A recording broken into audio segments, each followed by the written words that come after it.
জান্নাত তোহার জন্য রান্না করতে গিয়ে হাত পুড়ে গেল আমার। তবুও তারা বায়না করলো খাবে তারা খাবার। যেহেতু হাত পুড়ে গেছে আমার, রান্না তো করতে পারবো না আমি কোনো খাবার। এজন্য মেলার হাট থেকে নিয়ে আসলাম ঝালমুড়ির মশলার ডিব্বাটা এতটাই শক্ত, খুলতে পারলাম না আমি। জান্নাত তোহা সাহায্য করার জন্য মশলার ডিব্বাটা দিল টান, ঝালমুড়ি মজা করার জন্য। কি কি প্রয়োজন আমরা সেটা জোগাড় করলাম। আমার ছোট ভাই শুভ পেঁয়াজ কাটতে কাটতে তার বেজে গেল 12টা। সে কি খেতে পারবে ঝালমুড়ির খাবারটা? আর এদিক দিয়ে জান্নাত তোহা বসে আছে, কখন খাবে সে ঝালমুড়ি। আমরা অনেকে আছি বাহিরের খাবার খেতে খুবই পছন্দ করি, বিশেষ করে ফুচকা, ঝালমুড়ি, ফাস্টফুড। এই বাহিরের খাবারগুলো যে কতটা ক্ষতিকর সেটা বলার বাহিরে। জামাইকে দিলাম টমেটো আর ধনে পাতা ধুয়ে আনার জন্য। শীতকাল এসে পড়লো, তবুও কমলো না সবজির দাম। কিভাবে বেঁচে থাকবে আমাদের মতো সাধারণ মানুষের প্রাণ? ঝালমুড়ির এই মশলাটা খুলতে পারলাম না আমি, এই জন্য জামাই দিল মশলার ডিব্বার মধ্যে কামড়। তোহা ভাই বললো যে তুমি পারবা না, আমার কাছে দাও আমি খুলে দেই।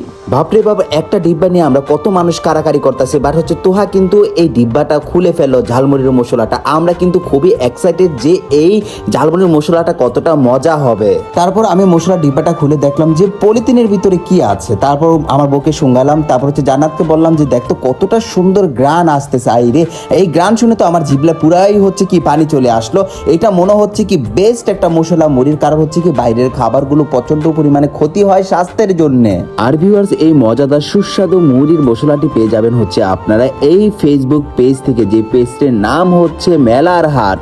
আর এই মেলার হাট ফেসবুক পেজটি কিন্তু আমার কমেন্ট বক্সে দেওয়া আছে, চাইলে আপনারা যোগাযোগ করে এই সুস্বাদু মুড়ির মশলাটি পেয়ে যেতে পারেন। নট অনলি একটা মশলা, এখানে কিন্তু অনেক অনেক মুড়ির মশলা পাওয়া যায়। ভিউয়ার্স, আমরা কিন্তু সকল উপকরণগুলো হচ্ছে মাখা শুরু করলাম। আমি খুবই এক্সাইটেড যে এই মুড়ির মশলাটাকে আজ অব্দি খুবই সুস্বাদু হবে। আমি কিন্তু এখনো খাইনি, বাট অপেক্ষায় রইলাম খাওয়ার জন্য। আমার ওয়াইফ কিন্তু হচ্ছে এই মুড়ির মশলাগুলো হচ্ছে চানাচুরের উপকরণে ঢেলে দিল।